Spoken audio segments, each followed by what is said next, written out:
May 27, 1940. Lepinette, France. German Wehrmacht patrol, 10 soldiers strong, moved cautiously through the French countryside near Dunkirk. These were experienced troops who'd conquered Poland and smashed through the Maginot Line. They weren't worried about scattered British forces retreating toward the beaches. Then Sergeant Wilhelm Schneider heard something impossible: bagpipes, playing the March of the Cameron Men in France during a battle.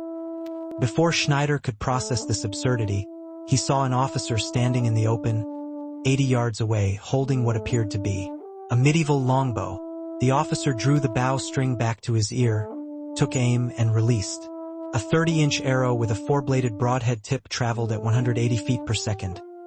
Schneider dropped dead instantly, a barbed arrow through his neck, the only confirmed longbow kill in World War II, and the last recorded in military history. Before the shocked German patrol could react, British soldiers charged from concealment, led by the bow-wielding officer who had now drawn a Scottish broadsword and was screaming like a Highland berserker. His name was Lieutenant Colonel Jack Churchill. The Germans would soon call him Der Verrückte Engländer, the Mad Englishman. Before we reveal how one man fought WW2 like it was 1415, annihilate that subscribe button, like and comment if swords in WW2 sound insane. This channel exposes warriors who rewrote combat rules.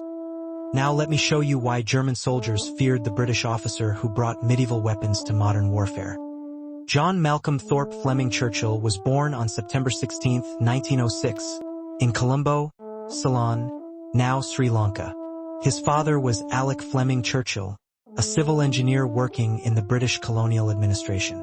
The Churchill family, though not related to Winston Churchill despite sharing the surname, had their own distinguished lineage tracing back to Scottish nobility. Young Jack grew up between Ceylon and England, experiencing both the exotic world of colonial administration and the rigid traditions of British public schools. This dual upbringing would shape him into a man who respected tradition while rejecting convention, a paradox that would define his entire military career. Churchill attended King William's College on the Isle of Man, where he discovered two passions that would stay with him forever: archery and bagpipes. While other boys played cricket and rugby, Jack practiced with a longbow he'd constructed himself based on medieval designs. While classmates studied French and Latin, Churchill learned Scottish Highland tunes on bagpipes. He wasn't rebelling against authority. He was genuinely fascinated by medieval warfare and Scottish culture. Teachers found him eccentric but brilliant, a student who excelled in subjects that interested him and completely ignored everything else. This selective focus would later prove both his greatest strength and his most frustrating weakness. After graduating from the Royal Military College Sandhurst in 1926, Churchill was commissioned as a second lieutenant in the Manchester Regiment. His early military career was unremarkable by conventional standards. He served in Burma, performing the routine duties of a peacetime officer in a colonial garrison. The tedium nearly killed him. Churchill hated paperwork, disliked parade ground drill, and found the social obligations of officers' mess life insufferable. He was a man built for action trapped in an era of bureaucracy. By 1936, frustrated with peacetime army life and seeing no prospect of advancement or excitement, Churchill resigned his commission. He was 30 years old, and by all appearances, his military career was finished. What followed was one of the most unconventional periods in any future general's biography.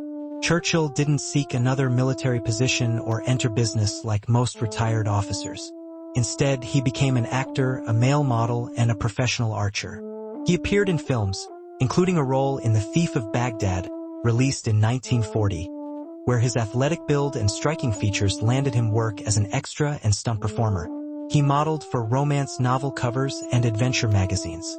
But his real passion was archery. Churchill competed in the World Archery Championships in 1939, representing Great Britain with a longbow, not a modern compound bow, but a traditional English war bow identical to those used at Agincourt in 1415. The longbow Churchill used was a beast of a weapon. Made from a single piece of yew wood, it stood 6 feet tall and required 80 to 100 pounds of draw weight, meaning you needed 80 to 100 pounds of force just to pull the string back to firing position. Most modern compound bows require 50 to 60 pounds of draw weight. Churchill's longbow was twice as difficult to draw and hold steady. He had trained his body specifically for this, developing the massive shoulder, back, and arm muscles required to draw and hold a war bow repeatedly. When Churchill shot at 100 yards, his arrows punched through 3/4-inch plywood. At 50 yards, they could penetrate chain mail. This was not a sporting bow. This was a weapon of war that had been obsolete for 500 years, until Mad Jack brought it back. When Germany invaded Poland on September 1, 1939, Churchill was performing at an archery exhibition. Within days, Britain declared war. Churchill immediately requested to rejoin the army. The Manchester Regiment welcomed him back. They needed experienced officers desperately as the army expanded for war. At 33, Churchill was older than most junior officers but younger than most senior commanders. More importantly, he brought combat enthusiasm that peacetime officers lacked. He reported for duty carrying 3 items that would never leave his side throughout the war: his longbow, his Scottish broadsword, and his bagpipes. His commanding officer looked at this equipment and asked if Churchill was joking. Churchill replied with complete sincerity that any officer who went into action without his sword was improperly dressed. This statement would become his most famous quote, repeated in War Office memorandums, military histories, and eventually legend. The sword wasn't ceremonial. It was a genuine Scottish basket-hilted broadsword dating from the 18th century, 35 inches of sharpened steel designed for slashing attacks. The basket hilt protected the hand while allowing aggressive close-quarters combat. Churchill had it professionally sharpened before deploying to France. When quartermasters questioned why he needed a medieval weapon, Churchill explained that in trench raids and night attacks, a sword was superior to a bayonet. Longer reach, better balance, more intimidating. The quartermasters thought he was insane. They would later discover he was absolutely correct. The British Expeditionary Force deployed to France in late 1939, and Churchill went with them, eager for combat after 13 years away from military service. The Battle of France began on May 10, 1940, when German forces launched their blitzkrieg through the Low Countries. Churchill's unit was positioned near the French-Belgian border, part of the Allied defensive line that was supposed to stop the German advance. Instead, German armor smashed through the Ardennes forest, bypassing the main Allied forces and racing toward the English Channel. British and French units found themselves outflanked, surrounded, and fighting desperately to reach the evacuation beaches at Dunkirk. It was during this chaotic retreat that Churchill earned his first combat distinction and confirmed his reputation as either the bravest or craziest officer in the British Army. On May 27, 1940, Churchill's company was conducting a fighting withdrawal near Lepinette, attempting to reach Dunkirk before German forces cut them off. They encountered the German patrol, 10 men moving through farmland, confident that scattered British forces posed no threat. Churchill positioned his men in ambush, then did something no modern officer would consider. He stepped into the open, raised his longbow, and shot the patrol leader through the neck from 80 yards. The German sergeant collapsed instantly, blood pumping from the arrow wound. His men stared in shock at their dying comrade, then at the British officer calmly knocking another arrow. Churchill later reported that the confusion this created, German soldiers unable to process what they were seeing, gave his men critical seconds to open fire with rifles and light machine guns. The entire patrol was killed or captured within minutes. The longbow kill was verified by multiple witnesses, British and captured German soldiers. It became the subject of an official after-action report filed with the War Office. Military historians would later confirm it as the only documented longbow combat kill in World War II, and almost certainly the last longbow kill in any conventional military action in history. But Churchill didn't see it as making history. He saw it as proving a tactical point.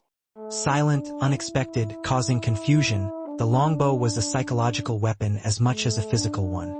He would carry it throughout the war, occasionally using it for sentries and patrols, but more often simply having it visible to unnerve enemies and inspire his own men. Churchill escaped from Dunkirk aboard a destroyer on June 1, 1940, one of 338,000 Allied soldiers evacuated in Operation Dynamo.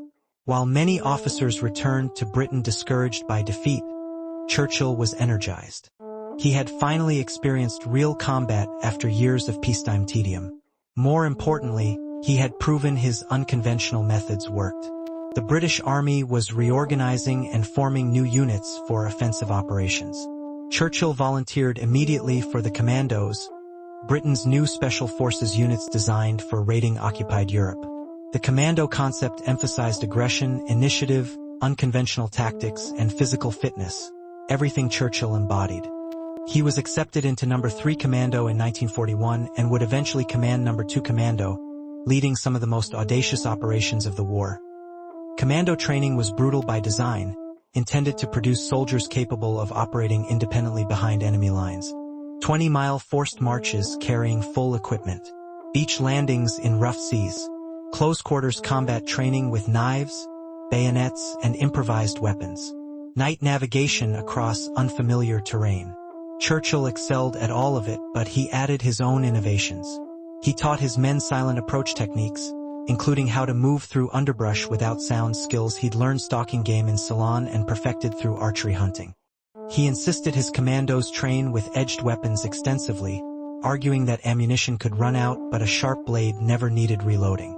And he trained them to charge while he played bagpipes, claiming the psychological effect on enemies was worth any tactical disadvantage. Churchill's first major commando operation came in December 1941.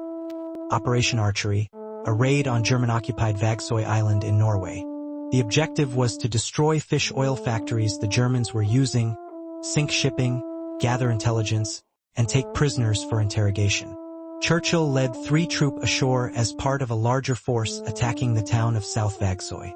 What happened next entered British military folklore. Churchill was first off the landing craft, playing the March of the Cameron Men on his bagpipes while German soldiers stared in disbelief.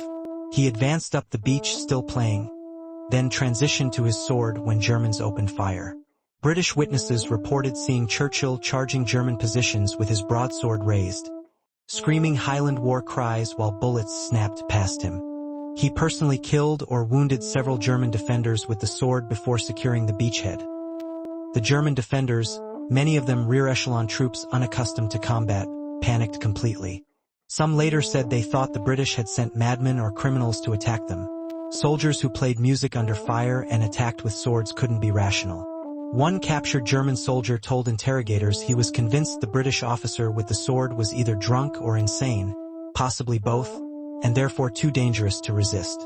Churchill's tactics, bizarre as they seemed, had a documented psychological effect that exceeded their physical lethality. German troops facing Churchill's commandos often surrendered more quickly than troops facing conventional British units, apparently concluding that fighting crazy people was not worth dying for. Operation Archery was a tactical success. The commandos destroyed 4 factories, sank 9 ships, killed over 150 German soldiers, and captured 98 prisoners, including a senior Kriegsmarine captain whose intelligence briefings proved invaluable. British casualties were 4 killed and 21 wounded, remarkably light for an opposed amphibious assault. Churchill's leadership and aggressive tactics received official commendation. He was mentioned in dispatches and recommended for the Distinguished Service Order, one of Britain's highest military decorations. More importantly, he had proven that commando raids could succeed against fortified positions if executed with sufficient aggression and surprise. The German High Command responded by reinforcing coastal defenses across Norway, diverting troops and resources that might otherwise have been deployed in Russia or North Africa. In July 1943, Churchill participated in Operation Husky, the Allied invasion of Sicily. By this point, he commanded No. 2 Commando, responsible for capturing key coastal positions ahead of the main landings. The operation called for night beach assaults against fortified positions, exactly the kind of mission Churchill excelled at. On July 10th, he led his commandos ashore near the town of Catania, again playing bagpipes as they hit the beach. Italian defenders, already demoralized by years of war and aware that Germany was losing, faced the nightmarish sight of British soldiers charging out of darkness accompanied by wailing pipes and a sword-wielding officer who seemed utterly fearless.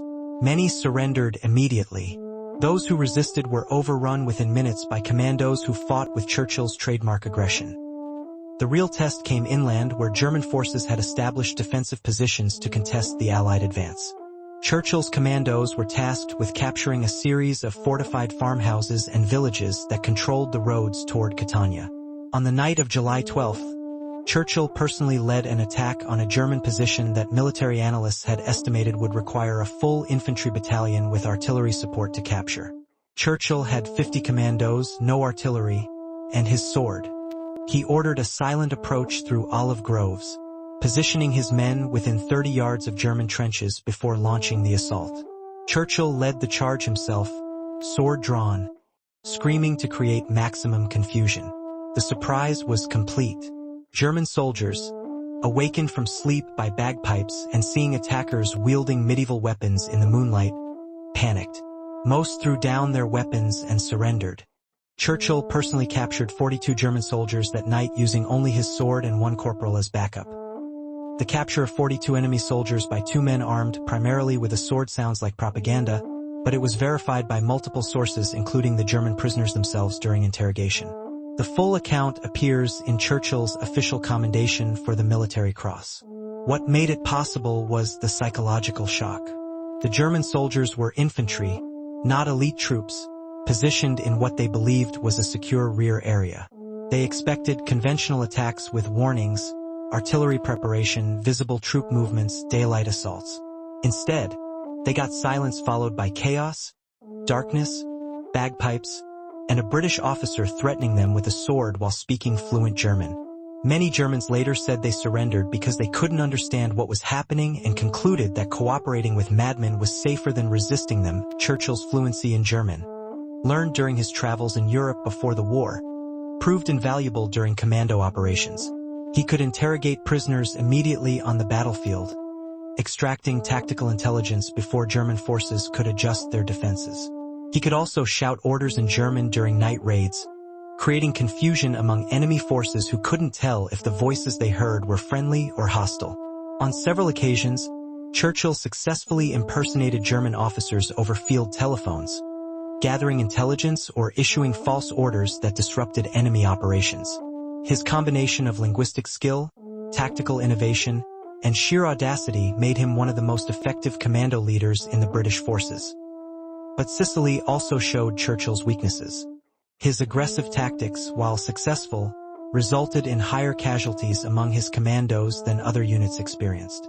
Medical officers noted that Churchill's men took more risks, pushed harder, and consequently bled more than conventional infantry. Churchill argued that aggressive action shortened battles and ultimately saved lives. Better to lose a few men in a quick, decisive assault than have entire companies ground down in prolonged firefights.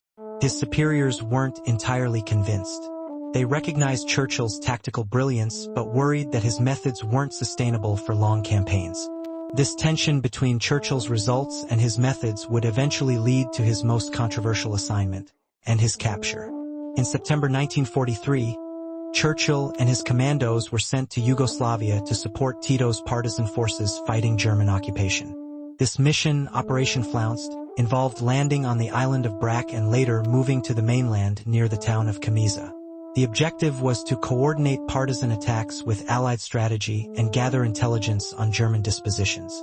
Churchill threw himself into this mission with his characteristic enthusiasm, leading combined British partisan raids against German positions along the Dalmatian coast. He taught Yugoslav partisans commando tactics, shared his knowledge of night operations, and personally led attacks that captured German strongpoints the partisans had been unable to take. The partisans thought he was magnificently insane, especially when he insisted on playing bagpipes before dawn raids. On May 14, 1944, Churchill's luck ran out. He was leading a patrol near the town of Drvar when German forces launched Operation Rosselsprung, a major offensive designed to capture or kill Tito. Churchill's small force found itself surrounded by elements of the SS Prinz Eugen Division, battle-hardened troops far more dangerous than the Italian garrison forces he'd faced in Sicily. Churchill organized a defensive position and held off German attacks for hours, but the situation was hopeless. They were outnumbered 10-1 with no possibility of reinforcement or escape. As ammunition ran low, Churchill made a decision that epitomized his entire approach to warfare. He stood up, pulled out his bagpipes, and began playing, "Will Ye No Come Back Again?" a Scottish lament about Bonnie Prince Charlie's failed rebellion. German soldiers ceased firing, apparently as confused and mesmerized by this display as everyone else Churchill ever encountered. The music stopped when a mortar shell exploded near Churchill's position, knocking him unconscious. When he woke, German soldiers were standing over him with weapons pointed. Churchill's first words, in fluent German, were reportedly, "I'm sorry. I seem to have lost my sword." The Germans found this statement so absurd they initially thought he was mocking them. A search of the area recovered Churchill's broadsword, his bagpipes, and his longbow. The German officer commanding the captured detail examined these items with genuine bewilderment. Who carried medieval weapons into modern combat? What kind of officer played music while being surrounded? The Germans concluded they had captured either a very important intelligence asset or a complete lunatic, possibly both. They sent Churchill to Berlin for interrogation. The Gestapo interrogated Churchill extensively, convinced that anyone this unusual must be connected to British intelligence operations beyond simple commando raids. They questioned him about partisan networks, Allied plans, commando training methods, and whether he was related to Prime Minister Winston Churchill. To that last question, Jack Churchill replied honestly that he was not related, though he wished he were because then perhaps people would stop asking. The Gestapo, frustrated by Churchill's combination of cheerful cooperation on meaningless details and absolute refusal to provide any useful intelligence, eventually gave up. They classified him as a special prisoner, too valuable to execute, too dangerous to keep in a normal POW camp. In September 1944, Churchill was transferred to Sachsenhausen concentration camp near Berlin, a facility that housed political prisoners, resistance leaders, and other individuals the Nazis considered particularly important or dangerous. Sachsenhausen was not like other POW camps. It was a concentration camp where prisoners were worked to death, subjected to medical experiments, or simply executed when they became inconvenient. Churchill was held in the Zellenbau, the prison within the prison, where special prisoners were kept in individual cells under constant guard. He was one of approximately 150 Allied officers and agents held there, separated from the main camp population. The Germans clearly didn't know what to do with him. He was too prominent to kill without political consequences, but too troublesome to release or transfer to a standard POW camp. So they locked him in a cell and waited for the war to end. Churchill, of course, had other plans. Churchill began planning his escape almost immediately upon arrival at Sachsenhausen. He studied the guard rotations, mapped the camp layout through careful observation from his cell window, and befriended other Allied prisoners who had been there longer and knew the camp's routines. By September 1944, Sachsenhausen held numerous escape-minded officers including RAF pilots, SOE agents, and other commandos. They formed escape committees and developed plans, but most recognized that escaping from Sachsenhausen was nearly impossible. The camp was surrounded by multiple fences, guard towers, searchlights, and patrols. Beyond the camp lay 20 miles of German countryside before reaching any potential safe territory. Most escape attempts ended in recapture within hours and execution within days. Churchill didn't care about the statistics.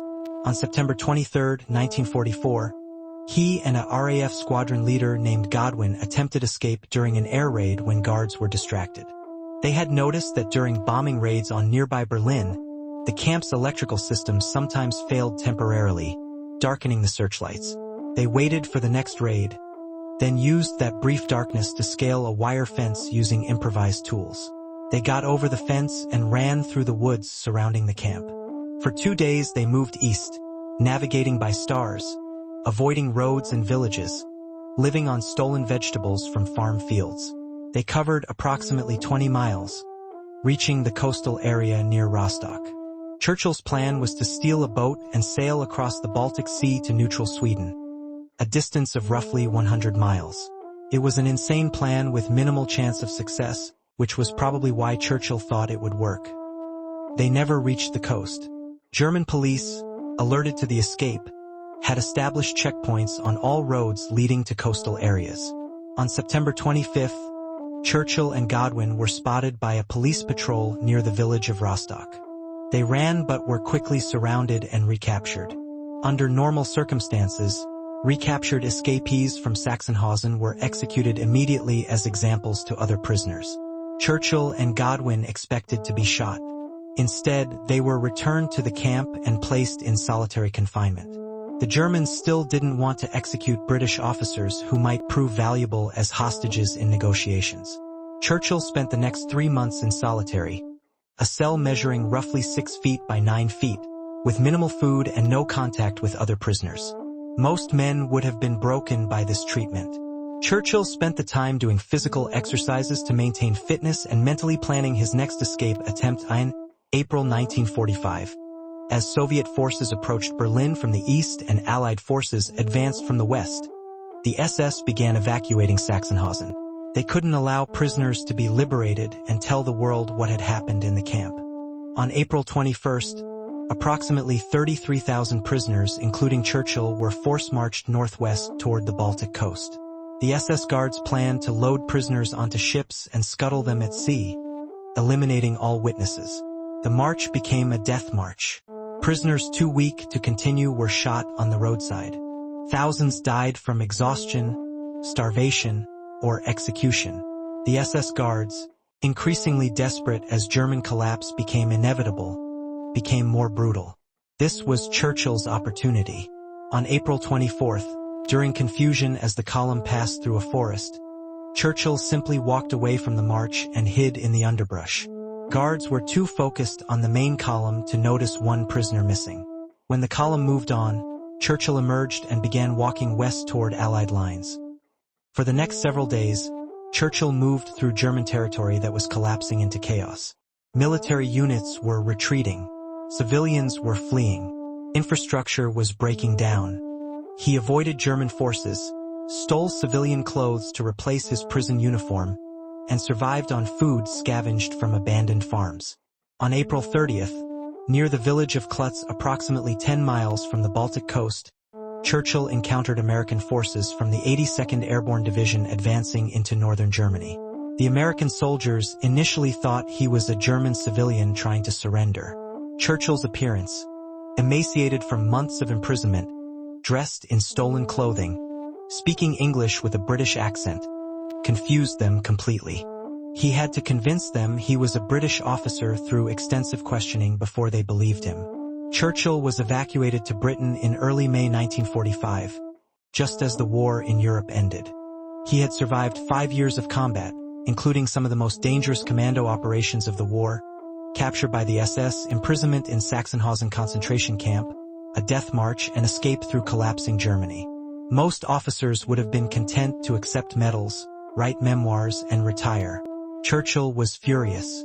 He had missed the end of the European war while imprisoned.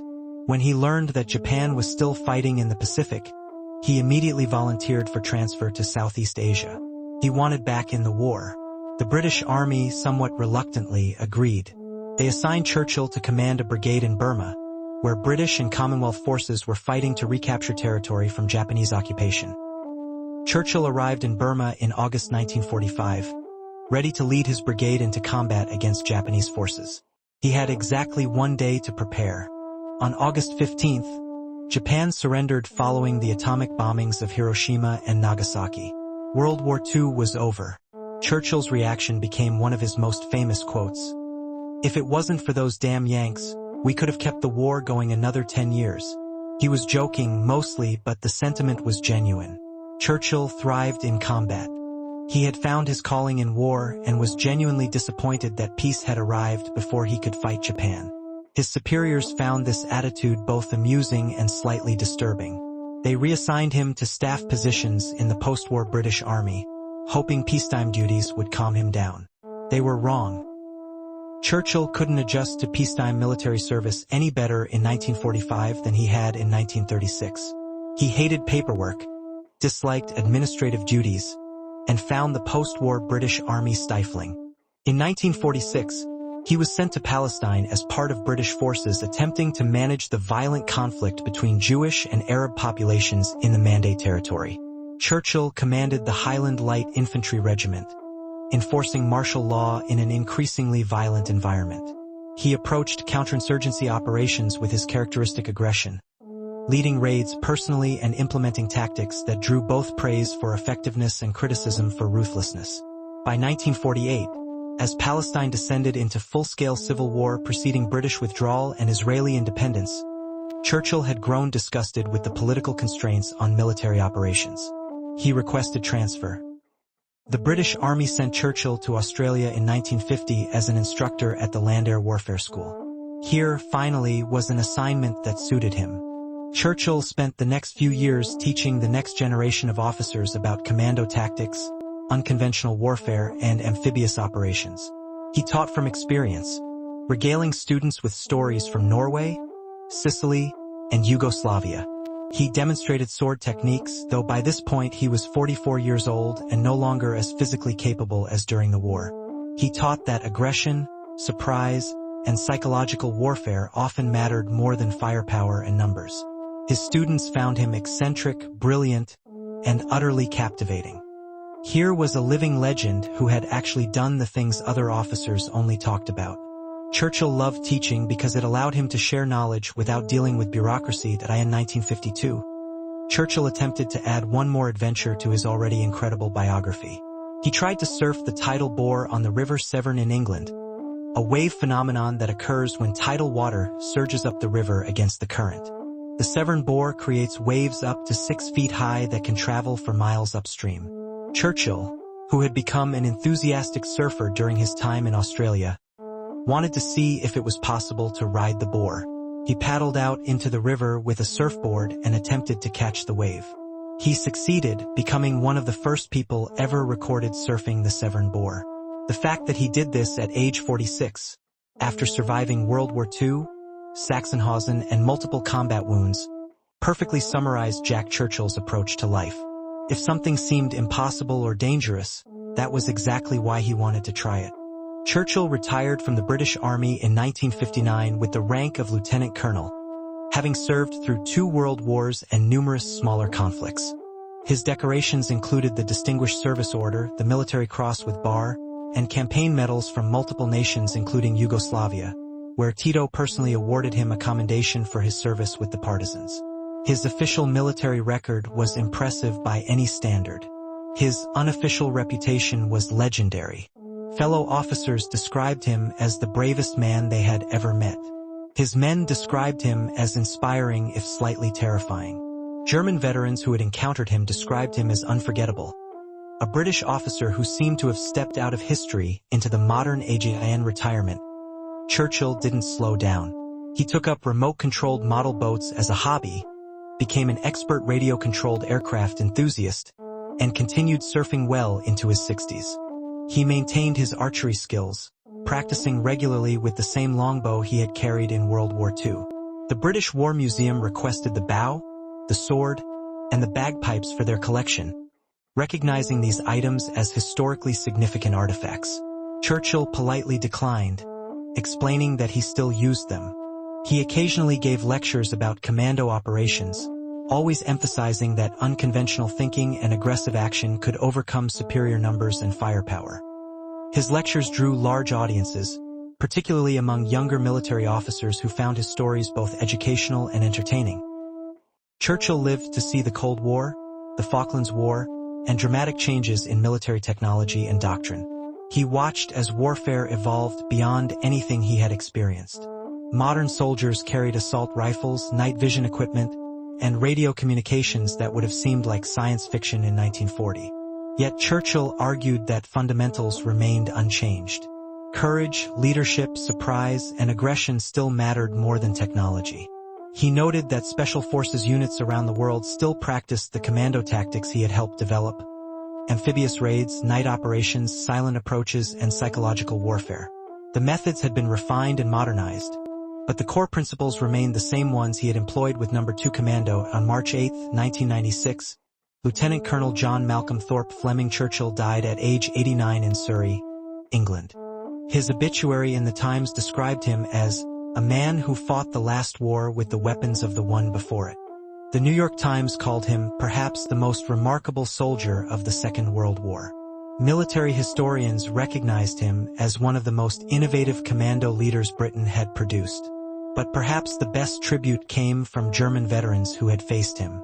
In interviews conducted for various historical documentaries in the 1980s and 1990s, several former Wehrmacht soldiers who had encountered Churchill during the war expressed a mixture of respect and lingering bewilderment. How does one fight against a man who seems to belong to a different century, who treats modern war like a medieval adventure, and who somehow survives things that should have killed him? The legacy of Mad Jack Churchill extends beyond his personal achievements. He proved that unconventional thinking could work even in industrialized modern warfare. He demonstrated that psychological factors, fear, confusion, morale, often mattered as much as firepower and numbers. He showed that leadership by personal example, no matter how seemingly reckless, could inspire soldiers to accomplish things they never thought possible. Every special forces unit that emphasizes aggressive action, surprise, and psychological impact owes something to Churchill's example. He didn't invent commando warfare, but he personified its spirit better than almost anyone else. The sword, the bow, and the bagpipes that Churchill carried into battle weren't just eccentric affectations. They were symbols of a philosophy, that war is won by men, not machines, and that courage and initiative matter more than conformity to doctrine. Churchill never advocated abandoning modern weapons. He used rifles, grenades, and explosives as effectively as any commando. But he understood that the unexpected weapon, the unconventional approach, and the willingness to do what enemies couldn't anticipate often provided the decisive advantage. German soldiers in Norway, Sicily, and Yugoslavia learned this lesson when faced with a British officer who seemed to have time-traveled from Agincourt to World War II. Mad Jack Churchill lived 89 years, fought in 2 wars, survived captivity in one of the worst concentration camps in Nazi Germany, escaped twice, killed enemies with weapons that hadn't been used in combat for 500 years, and surfed tidal bores in his 40s. He was recommended for multiple decorations, inspired countless soldiers, terrified more than a few enemies, and never once went into action without his sword. When asked late in life if he had any regrets, Churchill reportedly said he regretted that the wars ended before he could accomplish more. He was joking, probably, but with Jack Churchill you could never be entirely sure. He was the kind of man who made history while making everyone else wonder if he was serious or insane. The answer, of course, was both. And that's exactly what made him extraordinary.